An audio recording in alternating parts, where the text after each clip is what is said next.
Etong nakikita nyo pong picture, ito ang Lord of the Pogo, kasama si Michael Yang. Yan ang balata natin. Oh. Diba yan? Diba yung nireact natin? Kasi kung kapag tatagniin nyo po, oh. He tells an explosive story. 他们把我非法抓捕、非法关押在这个监狱里面，还剥夺了我这个保释的权利啊！他们其实就是为了防止这个外界知道我的情 Diba kung 况。 pagtatagniin po natin, eto pong tao na to, ang nasa Cambodia, nakakulong ngayon dahil nga siya po ang pinaka-head of the scamming industry. Ngayon, eto po, kasama niya si Michael Yang. Oh. Kasama niya si Michael Yang. Ibig sabihin, itong si Michael Yang, sindikato po talaga. Yan ang hindi nyo maintindihan eh. Sindikato si Michael Yang dahil nga kakilala neto yan. Oh. Etong si Xie, 以便他们来强行秘密把我就送去中国。 And the reason, he says, is because he was once a Chinese spy. oh, 我加入国 Chinese spy siya na involved sa scamming. 安之后呢，就感到非常的后悔啊。那中国呢，他其实就是想要殖民地，我呢，只是想做生意而已。 Sher claims he was recruited in the Philippines in late 2016 Oh. by this man, whom 101 East has decided not to identify. Sher was already a fugitive at the time, wanted by China for allegedly operating illegal online gaming platforms that targeted Chinese citizens. Oh, kita mo? Ito po yung wanted na rin sa China dahil nga lord ng scamming sa Pogo. Pero kilala po ito ni Michael Yang. 他就拿着一张这个把我名字的通缉呢，说能帮我销掉这个案子。他说的我们国安部呢就能做到。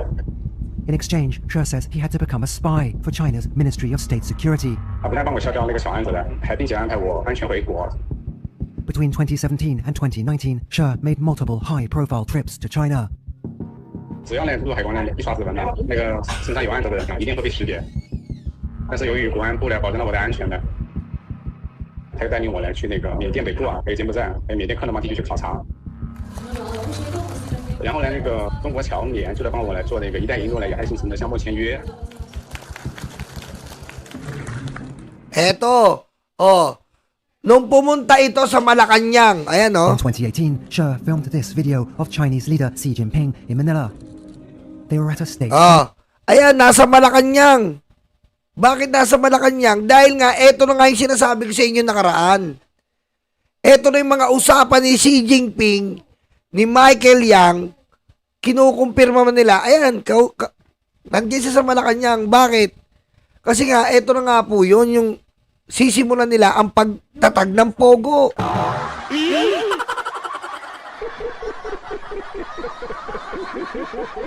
Oh. Ayan. Nasa Malacanang natin siya doon. Dahil nga, patatag na nila dito yung Pogo. Ayan nga yung picture na umano. Oh, ayan. Oh. Biro mo presidente natin, si Digong. Biro nyo po presidente natin si Digong. Putik, hindi, alam mo, mababaw pa nga yung salitang tuta eh. Mababa pa yung salitang tuta. Kasi yung salitang tuta, ano yan eh, medyo maamo pa. Pero ito, hindi. Dila talaga sa betlog to eh.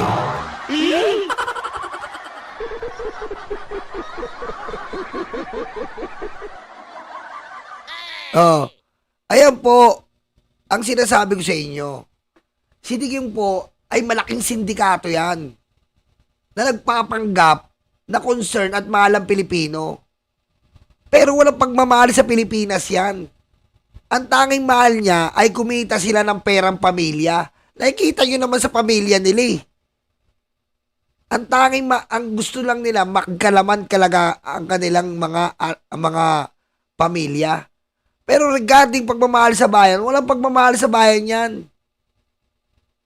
Kasi unang-una kung may pagmamahal ka sa bayan, hindi ka makikisabit dito sa mga sindikato na to.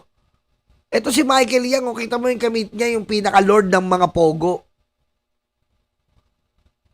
At ang matindi noon, pinapasok ni Digong yan sa Malacanang. Sa makakita. Dapat nga nakikita nyo yun eh.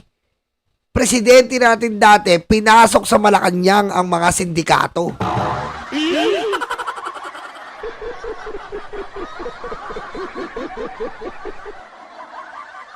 O ngayon, ba't hindi nyo maisip yon? Tsaka saan parte siya naging Saan parte siya naging mapagmahal sa ating bayan? Saan parte? Dahil nakakuha siya ng vaccine? Natural lang naman yung ginawa niya? Saan parte? Ito, pakinggan nyo.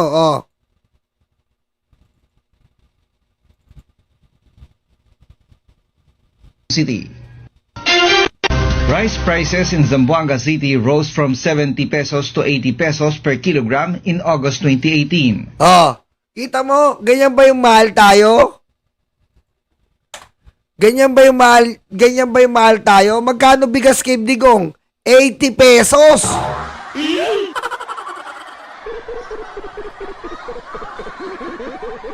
Ba't ngayon? Ngatal na ngatal kayo sa bigas. Ba't dati 80 pesos ang bigas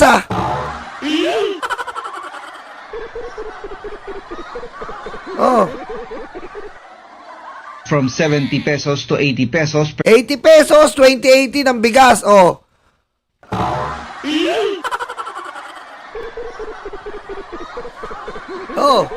ba't hindi kayo nagre-reklamo? At magreklamo kayo ngayon, magkano bigas natin? 40, 50. Kay Digong 80. 50 nagreklamo kayo? Thank you, RRJ, ingat. per kilogram in August 2018. The city was one of the most affected by the rice crisis issue that peaked in 2018. Anong ginawa niya? Mataas yung bigas. Bakit? Smuggled eh.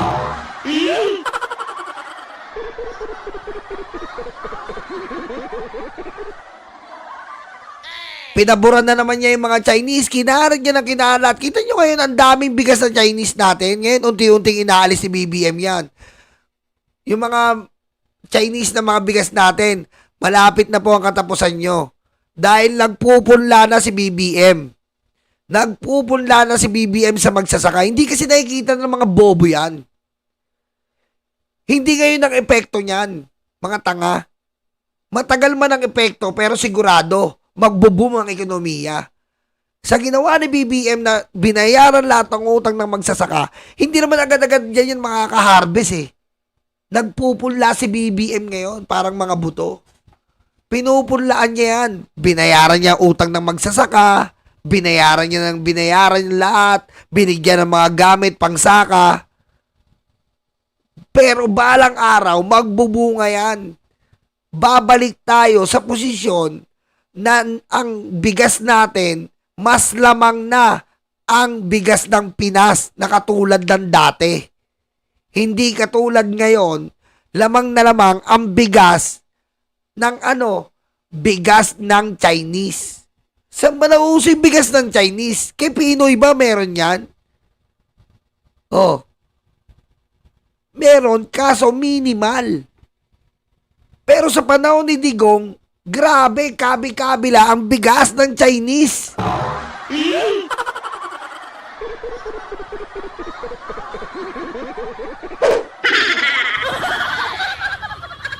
Kabi-kabila ang bigas.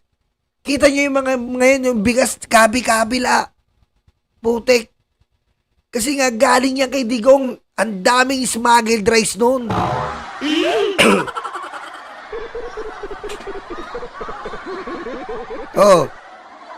Tapos ito, 80 pesos ang bigas natin.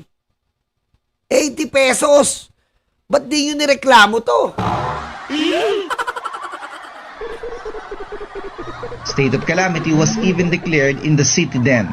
Some National Food Authority or NFA outlets in Metro Manila also ran out of supply, while the prices of commercial rice also spiked up. But according to Agriculture Secretary Manny Piñol, there was no rice shortage in the country last year. He explains that the crisis was a result of the traders' manipulation of the rice industry after the NFA and the NFA Council had a problem in process of importing rice. Piñol notes that as early as October 2017, the NFA already asked the Council's permission to import rice due to the depleting buffer stock, but the Council did not allow it. So na-delay yung importation until such time na naubusan na. Nang nasa state of calamity ang Basilan dahil sa pagsipa ng presyo ng bigas.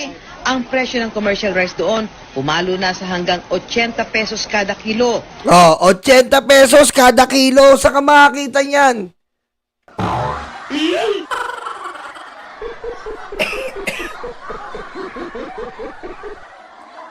Saan ka makakita ng administrasyon yan? 80 ang kilo ng bigas.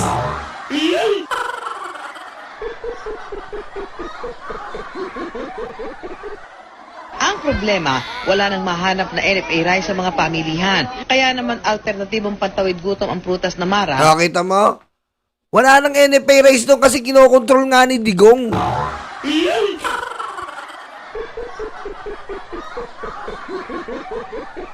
Oh. Ba't di yun nireklamo to? Ano nireklamo nyo pa rin? Ano? Nireklamo nyo pa rin? Ano? Si BBM. Pinipilit nyo pa rin yung 20 pesos na bigas.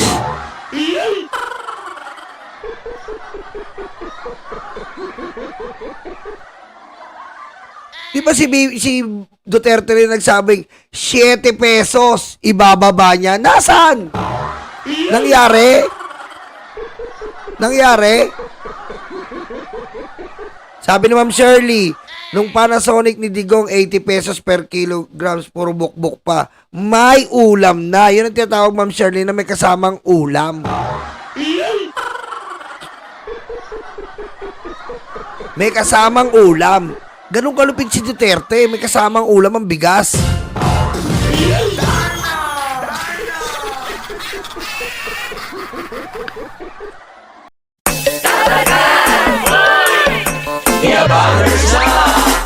Handa na ba kayo mga Dabarkads?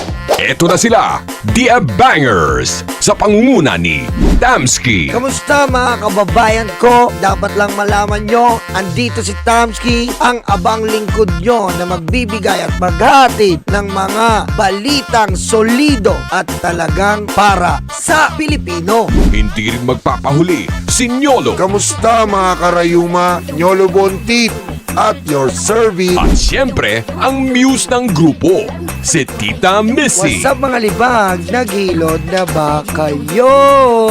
Ako nga pala ang inyong Tita Missy, ang impactang reyna ng mga libag. Mawawala pa naman sa eksena ang VMB family. Kaya mga kalibag, tutok na. The Bangers.